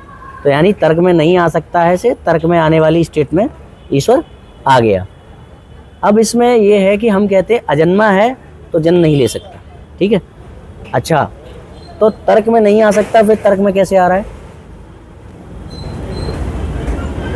हमें मान, अच्छा वो तर्क में जब आया मान लीजिए, तो क्या उसने अपने आप को बदला? तो वो एक रस नहीं रहा, बदल गया, परिवर्तनशील मान लिया। तो हमें ये मानना पड़ेगा कि ईश्वर तर्क में नहीं आ सकने वाला रूप होते हुए भी एक और रूप तर्क में आ सकने वाला लेता है। ये मानना पड़ेगा। अब हमने उसको नहीं देखा है, उस पर हम नहीं बोल पाएंगे, आपको बता पाएंगे। अच्छा, अब इसमें थोड़ा सा आगे बढ़ते हैं। एक ये जो वर्ण व्यवस्था वाला मामला आता है जी जी। आर्य समाज को लेकर के, तो उसमें आर्य समाज कहता है कि जो वर्ण होता है वो कर्म से होता है ना। तो इसमें एक दिक्कत आती है कि फिर इसकी उपयोगिता क्या है कर्म की, मतलब कर्म से जब हम वर्ण मानेंगे तो उसकी उपयोगिता क्या है। मैं अपना सवाल थोड़ा क्लियर कर दूं। जैसे कि हमने किसी को कहा कि तुम एक अध्यापक हो, तुम्हारा कर्तव्य है लोगों को शिक्षा देना। अब जैसे मान लीजिए वहाँ पर कोई विपदा आई, लोगों को पढ़ाने में दिक्कत आ रही है, मेहनत ज़्यादा हो रही है, तो उसने क्या किया कि मैं एक काम करता हूँ, गार्ड बन जाता हूँ स्कूल का, और बाहर सुरक्षा इंचार्ज बन गया। तो वो वहाँ वापस आया, अरे तुम्हारा कर्तव्य था, है ना, तुम्हारा दायित्व था लोगों को पढ़ाना, तुम ये क्या कर रहे हो, तुम गार्ड कैसे बन गए। तो वो कहता है भाई मैं कर्म से मानता हूँ और मेरा जो है, जो मैं करूँगा वो मेरा दायित्व कहलाएगा, जो मेरा दायित्व होगा वो मैं नहीं करूँगा, जो मैं करूँगा वो मेरा दायित्व कहलाएगा। तो अब मैं गार्ड बन गया हूँ। तो इसलिए मतलब दायित्व के आधार पर व्यक्ति कर्म करने के लिए बाध्य नहीं हो रहा है, यहाँ पे कर्म के अनुसार दायित्व का नामकरण करने के लिए बाध्य हो रहा है। तो फिर इसकी उपयोगिता क्या रह जाएगी। देखिए, वर्ण व्यवस्था जो हमारे यहाँ वैदिक युग से है, आज से नहीं है, प्राचीन काल से है, और ये वैदिक व्यवस्था है। और वेद में एक मंत्र भी आया है, ब्राह्मणों से मुखमासी तो बाहुराजन्य कृत उरु तदस्य यद वैश्य पद्भ्याम शूद्रो अजायत। मानी संपूर्ण सृष्टि रूपी शरीर का मुख ब्राह्मण है, भुजाएं क्षत्रिय है, जंघा जो है वैश्य है, और पैर जो है शूद्र है। हाँ, लेकिन जो है वैदिक कालखंड में जो है ये वर्ण परिवर्तनीय थे। ब्राह्मण का कार्य था पढ़ना पढ़ाना और जो है ज्ञान का प्रचार करना, लोगों को स्वाध्याय करने के लिए स्वाध्याय में प्रवृत्त करना, ये ब्राह्मण का कार्य था। अपरिवर्तनीय थे तब वैदिक काल में, परिवर्तनीय थे, वर्ण परिवर्तनीय थे। अगर नहीं वो मैं जानता हूँ कि क्या है आपका कहना क्या है, वो मैं जानता हूँ। मैं कह रहा हूँ कि जो व्यक्ति जो करने लग जाएगा, अगर मैं अभी थोड़ी देर पहले डॉक्टर था और अचानक से मैं सब्जी बेचने लगा, अरे तू डॉक्टर है, तेरे पेशेंट वहाँ मर रहे हैं, तू यहाँ क्या कर रहा है। भाई मैं अब डॉक्टर नहीं हूँ, मैं अब सब्जी बेचने वाला बने, अब यही मेरा कर्म। तो कहने वाला है दायित्व के अनुसार कर्म बाध्य नहीं हो रहे हैं, बल्कि कर्म के अनुसार दायित्व का नामकरण बाध्य हो रहा है। तो फिर इसकी उपयोगिता क्या है। नहीं, ऐसा है कि उस तरह से तो सोचे तो हर आदमी ब्राह्मण क्षत्रिय वैश्य शूद्र चारों वर्ण है। जब पढ़ने पढ़ाने का काम करता है तब ब्राह्मण है, जब किसी की रक्षा करता है या सुरक्षा काम करता है तो वो क्षत्रिय हो गया, भरण पोषण का कार्य कर रहा तो वैश्य हो गया, सेवा का काम कर रहा तो शूद्र हो गया जी। ये वैदिक व्यवस्था थी मनुष्य जीवन को संचालित करने के लिए, तो समाज को संचालित करने के लिए। बताइए इसकी उपयोगिता क्या है, बेनिफिट क्या है। हमने कहा ये ब्राह्मण है, ये वैश्य, शूद्र, क्षत्रिय, हमने ये कह दिया, इसको नाम दे दिए चार। हाँ। अब इसका फायदा क्या है, हमें कैसे ये चीज़ बेनिफिट करेगी। जैसे हमने कहा ये प्रधानमंत्री है, मुख्यमंत्री है, ये जब मुख्यमंत्री की आवश्यकता होगी तो मुख्यमंत्री हमको काम आएगा, वो अपना काम करेगा। ये पुलिस वाला है, ये डॉक्टर है, इंजीनियर है, तो जब हमें पुलिस वाले की आवश्यकता होगी तो पुलिस वाला हमारी सुरक्षा करेगा, डॉक्टर हमारा इलाज करेगा। वर्ण का पहला अर्थ होता है चयन करना, वर्ण का शाब्दिक अर्थ है चयन करना, चुनना। जब वर्ण, हाँ, वर्ण करना, चयन करना। वर्ण से वर्ण बना है। हाँ, वर्ण करना, वर्ण तो शायद वो उससे उसका उपयोग उसमें भी लिया जाता है, रंग में। हाँ, वर्ण कहा जाता है। तो वर्ण रंग को भी कहते हैं, वर्ण चयन करने को भी कहते हैं। तो प्रारंभ में बच्चा छोटा होता था, उसको विद्यालय में पढ़ने के लिए भेजा जाता था गुरुकुलों में, तो उसके गुण कर्म को देख करके जो है गुरु जो है उसका वर्ण निर्धारित करता था। अच्छा। अगर उसमें पढ़ने पढ़ाने के प्रति रुचि, पढ़ने लिखने के प्रति रुचि होती थी तो ब्राह्मण वर्ण उसको किया जाता था। और जब उपनयन संस्कार, वेदारंभ संस्कार होता था। वो आप सही कह रहे हैं। जैसे मेरा प्रश्न दूसरा है कि ये जब हमने कर्म के अनुसार कर दिया, हाँ ठीक, तो कर्म के अनुसार, क्योंकि कर्म व्यक्ति की स्वेच्छा अनुसार है, केवल कर्म नहीं। हाँ, चातुर्वर्ण, जैसे कृष्ण ने भी कहा है गीता में ना, चातुर्वर्ण मया सृष्टम गुण कर्म विभाग से, गुण और कर्म के द्वारा, उसके अंदर वो गुण भी हो, वो कर्म भी करे। तो ये कौन चेक करेगा। हाँ, कौन चेक करेगा। ये चेक समाज चेक करेगा। और जो है मध्यकाल में आकर इसका के इसे फायदा विकृत क्या किया हुआ? गया। मतलब समाज चेक करेगा, वो घोषित होगा पहले से, या हर बार जब भी काम पड़ेगा तो हमें समाज से पूछना पड़ेगा 100 से कि 150 लोगों से कि इसके गुण और कर्म क्या क्या है, बताओ क्या है? मतलब ऐसा- समझने में दिक्कत है। ऐसा है ना कि ये वैदिक काल से ही ये परंपरा चली आ रही थी कि गुण कर्म के आधार पर यह वर्ण व्यवस्था होगी और चली आ रही थी हमारी, ये परिवर्तनीय भी थी। लेकिन जब ये मध्यकाल आया, नहीं, मैं पूछ रहा हूँ परिवर्तनीय जो व्यवस्था है उसका फायदा क्या है, उसका विनियोग किस में है? मतलब कि जैसे श्री कृष्ण कह रहे हैं कि हे अर्जुन, तू क्षत्रिय है, तेरा कार्य है रक्षा करना, ठीक है। अर्जुन का क्योंकि कर्म के हिसाब से तो अर्जुन कह सकता है भाई मैं अभी अभी जो है पंडित ब्राह्मण हो रहा हूँ, मुझे युद्ध नहीं लड़ना, कुछ नहीं, उतर के चले जाएंगे। कहने का मतलब ये है, ये घोषित ही इसलिए की जा रहे हैं कि समय आने पे हम इनको इनके कर्म के लिए बाध्य कर सके कि तेरा ये कर्म है, तेरा ये दायित्व है। जैसे हम किसी के पुत्र हैं, इसको हम बदल नहीं सकते कि हम किसी के पुत्र हैं, तभी एक उसको बाध्य किया, तेरे पिता है, तेरा दायित्व है इनके लिए ऐसा करना, जी जी, है ना, तो उसको हम बाध्य कर सकते हैं उसका धर्म याद दिला के। तो जो वर्ण धर्म है, वर्णाश्रम धर्म है, उसका भी यही बेनिफिट है। अगर वो बदला ना जा सके तो, अगर उसको परिवर्तनीय नहीं माना जाएगा तो, कि समय आने पे उसको उसका वर्ण धर्म याद दिलाया जा सके, वरना वो धर्म की दृष्टि में दोषी माना जाए। मगर यदि हम उसको परिवर्तनीय मान लेंगे तो अपने दायित्व से मुख फेरना भी धर्म की दृष्टि में दोष नहीं होगा। अब जैसे मानते हैं कोई ब्राह्मण है, जैसे मैं गया, मेरी रक्षा करो, तुम क्षत्रिय हो मेरी रक्षा करो, बस 5 मिनट पहले मैं जो है कथावाचक हो गया हूँ, ब्राह्मण बन गया, हो गया। नहीं तो वो तो इसकी थोड़ा होगा। उपयोगिता क्या रही नहीं, ब्राह्मण की? वो थोड़ा है, समाज को संचालित करने के लिए वर्ण व्यवस्था की स्थापना तो हुई। कैसे, क्या आधार है उसका? घोषित कैसे अब- करेगा, कौन करेगा? कौन घोषित करेगा? हाँ, बड़े गुण कर्म स्वभाव के अनुसार जो है वो, जैसे मतलब कि हमें विद्यालय जब भी विद्यालय कोई में गुरु काम ने पड़ेगा किया। क्षत्रिय के अनुसार, क्षत्रिय से काम है तो हम हर बार कहेंगे भाई समाज के लोगों को इकट्ठा करो कि इसके गुणों कर्म नहीं क्या नहीं क्या नहीं, उसके अनुसार थोड़ा होता है। एक बार जब निर्धारित हो गया, एक बार के बाद नहीं हो सुनिए सकता। सुनिए तो जी, पहले, जी, जी। और उसके अनुसार हम जो है संपादन कर रहे हैं का क्रियाकर्म का, तब हम ब्राह्मण हैं। अगर हमने जो काम अपना गुण कर्म स्वभाव छोड़ दिया है और हम जो क्षत्रिय का काम करने लगे हैं, उस काम को छोड़ करके पूर्णतः क्षत्रिय का काम करने लगे, तब हम क्षत्रिय हो गए। तो इसका फायदा क्या रहा? नामकरण तो हम करते जा रहे हैं, जो मेरी इच्छा हुई मैंने किया, हाँ। नामकरण हो गया उस हिसाब से। हाँ। तो इसका फिर फायदा क्या है? समाज को फायदा उसका है, समाज को फायदा ये क्या है फायदा? जैसे कि- समाज ढूंढने निकला क्षत्रिय को, हाँ। मगर वो तो बदल चुका है, ब्राह्मण था, ब्राह्मण ढूंढ सोच के आया था, मगर अभी क्षत्रिय मिल रहा है, तो फायदा कहाँ हुआ? उसके अंदर जो है, अगर क्षत्रिय का गुण होगा तब न क्षत्रिय होगा, अगर वो गुण नहीं है तो फिर क्यों है?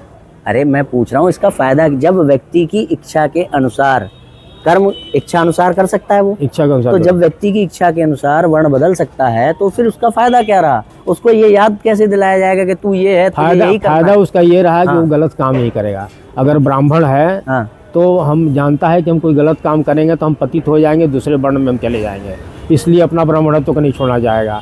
जो क्षत्रिय है वो अपने छात्र धर्म पर अटल रहेगा, हाँ, वो गलत काम तो नहीं करेगा। नहीं, ब्राह्मण है, हमें दूसरे उसमें चले जाएंगे, मगर जब वो चला जाएगा तो वो ये कहेगा ना मैं ब्राह्मण हूँ ही नहीं, मैं तो क्षत्रिय ही हूँ, और क्षत्रिय के हिसाब से मैं सही कर रहा हूँ, मैं तो धर्म की सीमा में हूँ। नहीं नहीं, तो वो कहेगा, कहने का उसका अवसर ही नहीं है। क्यों? क्योंकि वो तो चाहेगा कि जो है हम अपने उच्चता को जो है हम निम्न वर्ग में ना आवे, हम ब्राह्मणत्व को प्राप्त कर चुके हैं, ब्राह्मण वर्ण में आए तो हम ब्राह्मण बने रहें। क्षत्रिय चाहेगा कि हम क्षत्रिय बने रहें, नहीं। और जानता है कि हम वो काम नहीं करेंगे तो हम शूद्रत्व को प्राप्त हो जाएंगे। अरे भाई, जब व्यक्ति का अपने दायित्व से मुंह फेर लेना भी धर्म में है, क्योंकि जब तुमने मुंह फेर के जो किया वही तुम्हारा धर्म हो गया, तो फिर उसके धर्म का याद कैसे दिलाया जाए उसको? धर्म को उसके कर्म के आधार पर याद भाई दिलाया उसको जाए। ये भी नहीं कहा जा सकता कि तुम पतित ब्राह्मण हो।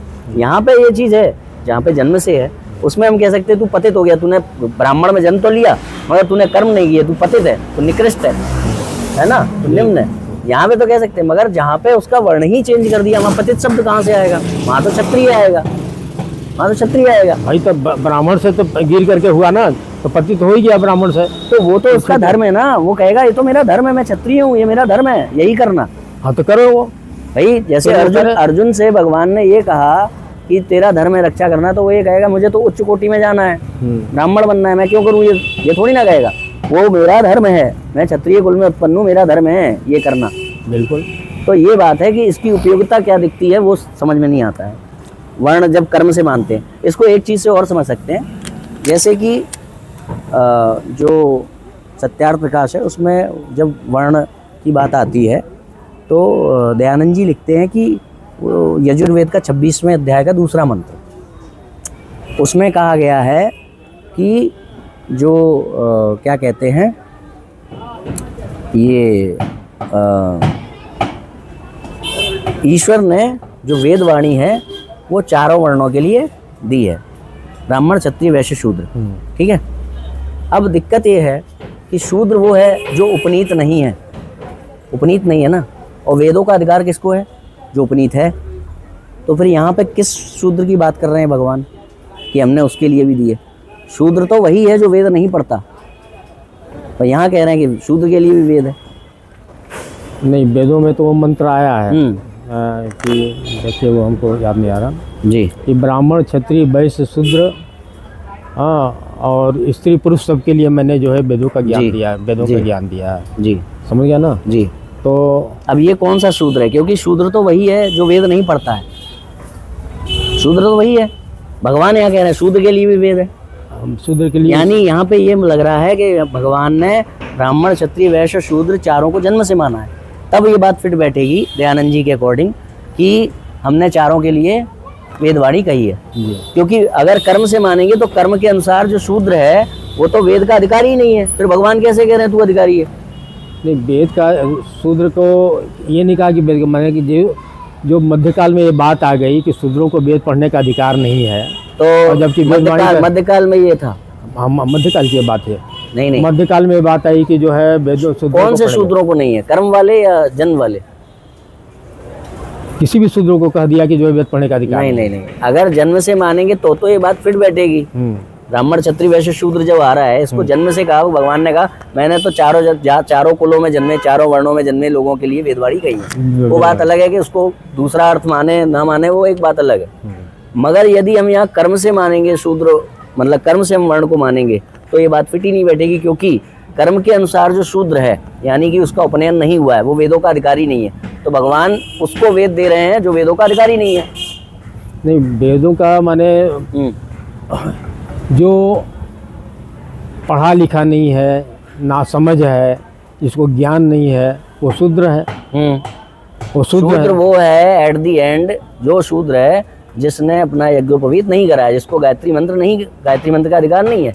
गायत्री मंत्र का अधिकार तभी होगा जब वो यज्ञोपवीत होगा, जब होगा तो वो द्विज हो जाएगा, ब्राह्मण क्षत्रिय वैश्य में से एक हो जाएगा। तो ये दिक्कत है कि फिर भगवान यहाँ पर या तो जन्म से मान रहे हैं, भगवान तो कह रहे हैं मैंने चारों को दिया है। नहीं, भगवान तो जन्म से नहीं मान रहे हैं, तो फिर वेदों के अनुसार जो आ गया, तो शूद्र तो वही है जो वेदों का अधिकारी नहीं है। फिर भगवान अपनी आज्ञा के उलट काम कर रहे हैं। वेदों का अधिकारी नहीं, वेदों का अधिकार तो दे रहे हैं। वेद मंत्र खुद कह रहा है इस बात को, वेद मंत्र खुद इस बात को कह रहा है। शूद्र तो वही है ना जो वेद नहीं पढ़ सकता। नहीं है, जो पढ़ नहीं सकता ये नहीं है, जो उसको भी पढ़ने का अधिकार है बिना यज्ञोपवीत के। हाँ, बिना यज्ञोपवीत के यज्ञोपवीत उसको भी दिया जाए। तो यज्ञोपवीत हो जाएगा तो वो शूद्र कहाँ रहेगा? कर्म से वो बदल जाएगा ना, फिर वो द्विज हो जाएगा, ब्राह्मण क्षत्रिय वैश्य में से एक हो जाएगा। हो जाएगा, बिल्कुल हो जाएगा। तो फिर वो शूद्र कहाँ रहा?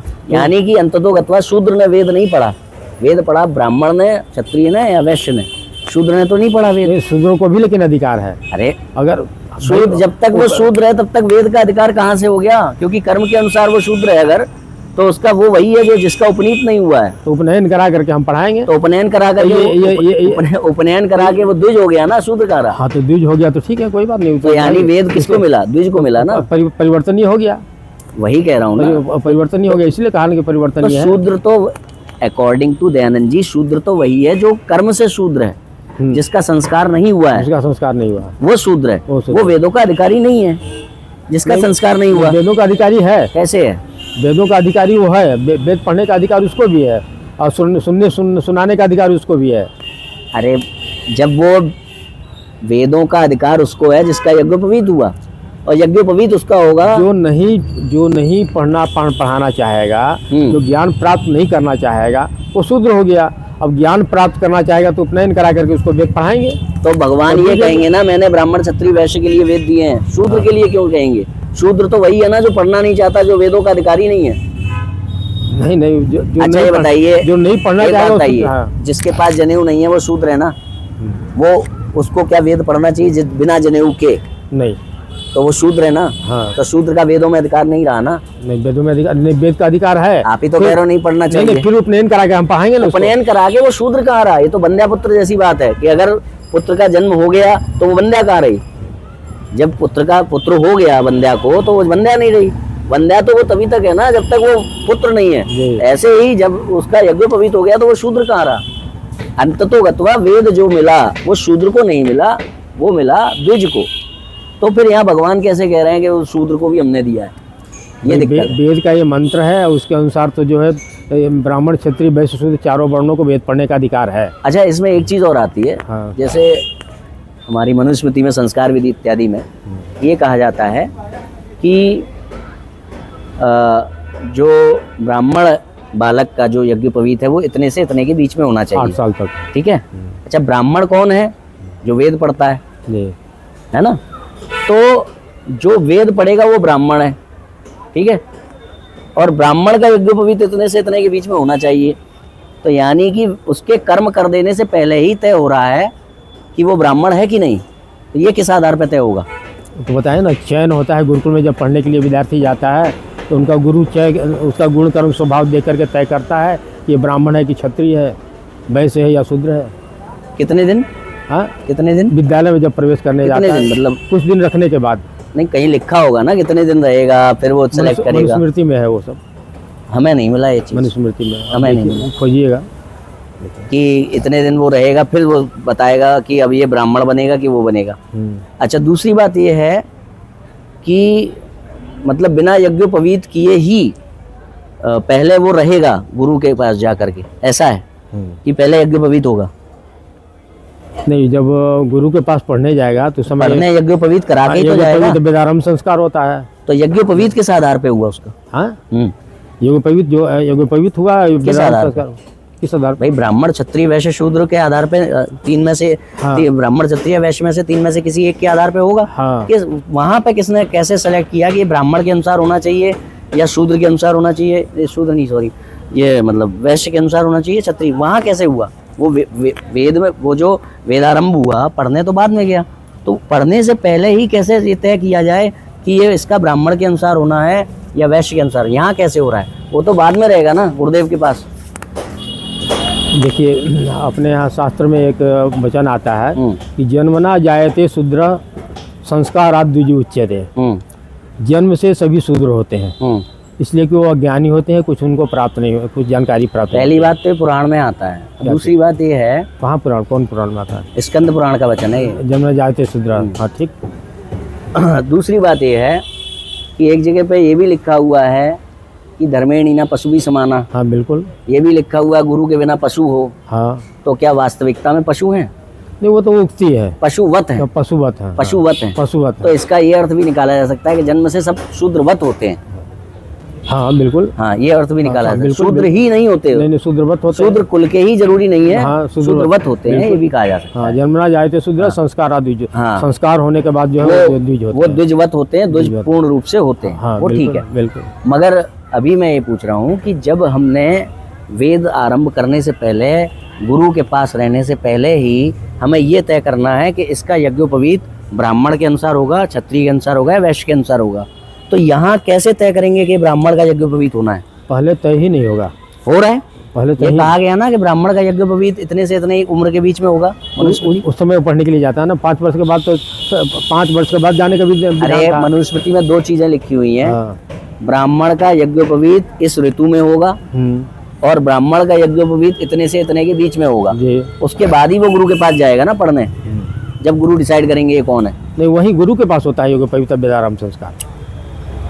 जब पढ़ने जाता है वहीं पर। यज्ञोपवीत से पहले रहता है गुरु के पास कि नहीं रहता है? रहता है, वो वहीं पर गुरु वहीं पर होता है। मतलब यज्ञोपवीत कराने से पहले अपने बालक को भेजा जाता है गुरुकुल कि तुम वहाँ रहो, तब गुरुदेव ये सेलेक्ट करेंगे कि तुम ब्राह्मण हो, वैश्य हो, क्षत्रिय हो। बिल्कुल। ये कहाँ लिखा है? बिल्कुल, मनुस्मृति में है। नहीं, हमने नहीं देखा। अब देखिएगा। अच्छा, दूसरी बात ये है कि गुरु अगर डिसाइड करते हैं तो कितने दिन तक रहना होगा जो डिसाइड करते हैं? मतलब यज्ञोपवीत इसका किस आधार पे होना है, ये गुरु डिसाइड करते हैं, तो कितने दिन देख लेने के बाद करते हैं? कुछ लिखा है? अब कहीं होगा, ये भी हमको ध्यान नहीं है, ये भी इससे ध्यान नहीं। अच्छा, एक चीज इसमें और आ जाती है कि आपने कहा कि गुरु डिसाइड करता है कि ये कौन बनेगा। जी तो यानी कि अगर व्यक्ति को दोबारा अपना कभी यज्ञोपवीत बदलना है वर्ण कर्म के अनुसार, तो क्या उसको दोबारा गुरुकुल जा करके रहना होगा या वो फिर अपने मन से बदल लेगा? क्यों बदलेगा वो? गुरु ही घोषित करेगा ना। बदलता फिर क्यों? बदलते हैं ना लोग बदलते हैं। पुलिस की नौकरी छोड़ देते हैं, आर्मी की नौकरी छोड़ देते हैं, दूसरी करते हैं, बदल रहा ना। हाँ, यहाँ पे इस समय तो हो रहा है ये सब। तो बदलते हैं, तो आपने कहा कि वही उसका वर्ण हो जाएगा, तो वो उसको मान कहाँ रहे हैं उसको? नहीं आज के लोग उसको मान कहाँ रहे हैं? नहीं, मगर आपका वो क्या प्रोटोकॉल, क्या उसको दोबारा गुरुकुल जाना पड़ेगा, फिर गुरु से चेक कराना पड़ेगा मेरा कर्म और स्वभाव? गुरु के पास क्यों जाएगा? नहीं जाएगा। मतलब जो एक बार गुरु ने दे दिया वही जीवन पर्यंत रहेगा, रहना चाहिए बिल्कुल। उसको बदल नहीं सकते, उस धर्म का पालन करना चाहिए और उसको बदल नहीं सकते। बदलना मतलब एक ही बार जो गुरु ने कह दिया सो रहेगा। हाँ। गुरु ने घोषित कर दिया, वो बात है कि आपके गुण कर्म के अनुसार जो है घोषित कर दिया, बता दिया उसका। गुरु ही कर सकता है घोषित, और कोई नहीं कर सकता। और दूसरी बात, एक बार अगर गुरु ने कर दिया तो दोबारा वो नहीं बदल सकता, ऐसा है। वर्ण परिवर्तनीय है इसके तो कौन अनुसार। फिर दोबारा जा सकते हैं गुरु के पास? अब गुरु के पास थोड़ा हो जा पाएंगे। अब जब इस तरह से बदल रहे हैं लोग, वो क्या पाएगा वो नहीं पूछ रहा हूँ। वो शास्त्र क्या कहते हैं तेरे लिए कर्तव्य और अकर्तव्य के विषय में? शास्त्र प्रमाण है। शास्त्र क्या कहते हैं कि जाना है उसको गुरु के पास दोबारा, जब अपना कर्म बदल लिया उसने, तो उसको जाना चाहिए। उसको जाना चाहिए कि जो है भाई हम अपना ये जो है मतलब जितनी बार भी वो करता रहे, अपना कर्म चेंज करता रहे, तो वो गुरु के पास जाके अपना कितनी बार कोई चेंज करेगा? कर्म चेंज करने से जो है वो करेगा कि नहीं वो नहीं है। नियम क्या है वो तो करेगा कि नहीं, वो बात की बात है। कई लोग हैं जो जीवन पर्यंत एक ही कर्म में रहते हैं, बिल्कुल। कई लोग हैं 10 नौकरियां छोड़ बदल चुके, तो वो करेगा कि नहीं करेगा वो तो एक अलग बात है। मगर वो जाएगा कि नहीं गुरु के पास, एक वो है। कोई आवश्यकता नहीं है। जैसे कि एक ही आदमी है, मैं ही जब पढ़ने पढ़ाने का काम करता हूँ तो मैं ब्राह्मण धर्म में हूँ। तो आप हर बार यज्ञोपवीत उसके अनुसार करते हैं क्या? क्यों करेंगे? कहाँ बदलेंगे? यज्ञोपवीत क्यों बदलेंगे? घोषित होना चाहिए ना कि अब आप ब्राह्मण हो, समाज को पता होना चाहिए ना। नहीं उसको कि अब आप ब्राह्मण नहीं हो, अब आप ब्राह्मण हो। ये समाज को इसलिए जिससे आपकी उपयोगिता हो सके समाज को, कि वो वक्त आने पर आपसे एक मदद ले सके। उसको मालूम होगा यहाँ ब्राह्मण रहता तो आएगा ना वो कि मुझे वेद पढ़ा दो। उसको मालूम होगा कि यहाँ क्षत्रिय रहता तो आएगा ना वो जहाँ वो कर दो। तो आपका ये पता होना चाहिए ना आपके आसपास समाज को कि आप कौन हो, ये चीज। अच्छा, इसमें अब एक चीज और आ जाती है लास्ट में कि जैसे आर्य समाज जब कर्म के अनुसार मानता है और यज्ञोपवीत कराता है वो लोगों का, तो वो भी अपने पास पहले लोगों को रखता है कई दिनों तक गुरुकुल में ही। आचार्य गुरुकुल में रखता है। अच्छा, और जब भी किसी को अपना कर्म चेंज करके और कराना हो कि मैं ठाकुर हो गया हूँ, मैं ठाकुर के हिसाब से कर दूं। आर्य समाज नहीं करता है, गुरुकुलों में यह व्यवस्था है। आर्य समाज के गुरुकुल ना? आर्य समाज के गुरुकुल, हाँ, आर्य समाज के गुरुकुल। तो क्या आर्य समाज किसी को वैश्य भी बनाता है कि सबको ब्राह्मण बनाता है? सबके जो यज्ञोपवीत है ब्राह्मण के अनुसार होते हैं, या किसी के वैश्य और किसी के ठाकुर के अनुसार भी? ठाकुर का भी मिलता है, किसी को ये क्षत्रिय है। वो तो गुरुकुल में जो जाते हैं विद्यार्थी, तब उसके अनुसार वो तय करते हैं, बताते हैं। आर्य समाज में यहाँ पर हम लोग थोड़ा उसको बनाते हैं। गुरुकुल में, आर्य समाज के गुरुकुल में ब्राह्मण के अलावा दूसरे वर्ण, आचार्य जो होते हैं, ब्राह्मण के अलावा दूसरे वर्ण बनाए जाते हैं कि तुम वैश्य हो। घोषित किया जाता है कि तुम वैश्य हो, तुम क्षत्रिय, तुम ब्राह्मण नहीं हो। ऐसा होता है? नहीं, अभी इस तरह की बात तो नहीं। मतलब सिर्फ ब्राह्मण ही घोषित होते हैं सबके? तो यज्ञोपवीत संस्कार का उसके गुण कर्म स्वभाव के अनुसार कराया जाता है। मतलब घोषित, मैं कह रहा हूँ जो आप कह रहे हैं घोषित करते हैं, तो घोषित ब्राह्मण के अलावा कोई कुछ और भी होता है या केवल ब्राह्मण ही घोषित होते हैं आर्य समाज से? शुरू में तो यज्ञोपवीत संस्कार होता है, तो केवल यज्ञोपवीत संस्कार होता है। यज्ञोपवीत में बताया जाएगा ना, तुम आपने ही कहा ना गुरु बताएगा। हाँ। तो बताते हैं ना कि तुम ब्राह्मण हो। उस समय नहीं बताते हैं, फिर ध्यान रखे उसका गुण कर्म का जो है विवेचना करते रहते हैं, देखते रहते हैं किस तरह का स्वभाव उसके अनुसार बताते हैं। तो मैं बाद में बताते हैं तो बताते तो हैं। बताते हैं। तो फिर वही कह रहा हूँ कि ब्राह्मण घोषित करने के अलावा और कुछ घोषित करते हैं कि नहीं? करते हैं, जब ये विधान है तो करते ही हैं। अच्छा, मतलब ब्राह्मण के अलावा ये भी बताते हैं कि तुम ब्राह्मण नहीं हो, तुम क्षत्रिय हो, और तुम क्षत्रिय भी नहीं हो, तुम वैश्य हो। तो ये भी बताते हैं कि तुम वैश्य नहीं हो, तुम शूद्र हो। ये किसी को बताया आज तक आर्य समाज ने? अब इस तरह की चीज़ें होंगी तो क्यों नहीं बताया जाएगा, बताते ही होंगे। अच्छा, मेरी जानकारी में ऐसा नहीं है कि आर्य समाज ने शूद्र भी किसी को घोषित किया हो। ऐसा है क्या? नहीं, शूद्र नहीं घोषित किया। शूद्र किसी को आर्य समाज घोषित नहीं, तो शूद्र का अस्तित्व ही नहीं है फिर तो। नहीं, ऐसा कहीं नहीं है। जो कहा तो जन्मना जाए थे शूद्र, नहीं, आर्य समाज ने किसी को शूद्र कहा नहीं कहा। क्यों नहीं कहा? मतलब उसके हिसाब से ऐसा व्यक्ति है ही नहीं दुनिया में जो वेदों के लिए बुद्धि नहीं रखता है, या जो उतनी प्रज्ञा शक्ति नहीं है, नहीं, क्यों नहीं? दूसरे कामों में उसकी उपयोगिता हो सकती है। हाँ हाँ, बिल्कुल है। तो फिर वो उसने घोषित क्यों नहीं किया अगर है तो? घोषित करने की आवश्यकता क्यों? तो है ही कि जन्मना जाए थे शूद्र। भाई जैसे वो अगर उसके ब्राह्मण, गुण कर्म जैसे स्वभाव वो में किसी को परिवर्तन आचार्य कह रहा है, किसी को ब्राह्मण कह रहा है ठोक अगर- बजा के, हाँ। तो ऐसे किसी को शूद्र क्यों नहीं कह रहा है? उसके अंदर योग्यता नहीं है तो शूद्र तो है ही, कोई किसी तरह की योग्यता नहीं है नहीं, तो। जैसे वो घोषित कर रहा है ना, वर्ण घोषित किए जाने चाहिए ना। तो शूद्र आर्य समाज से जुड़े हुए जितने भी व्यक्ति आर्य समाज को मानते हैं, उनमें कोई भी शूद्र घोषित हुआ है आज तक? नहीं, शूद्र घोषित नहीं हुआ। तो अकॉर्डिंग टू आर्य समाज की जो थ्योरी है उसके अनुसार सारी दुनिया अगर आर्य समाजी हो गई तो शूद्र का तो अस्तित्व ही नहीं रहेगा। और जो अज्ञानी है, सभी वो ब्राह्मण शूद्र बन के घूमेंगे। है। अज्ञानी जो है वो शूद्र उनका भी है। तो यज्ञोपवीत होता है, किसका? हाँ, तो जाना आना चाहेंगे तो क्यों नहीं तो होगा? फिर यज्ञोपवीत हो गया तो वो शूद्र कहाँ रहा? हाँ, शूद्र नहीं रहा, बिल्कुल नहीं रहा। तो ये एक चीज़ है।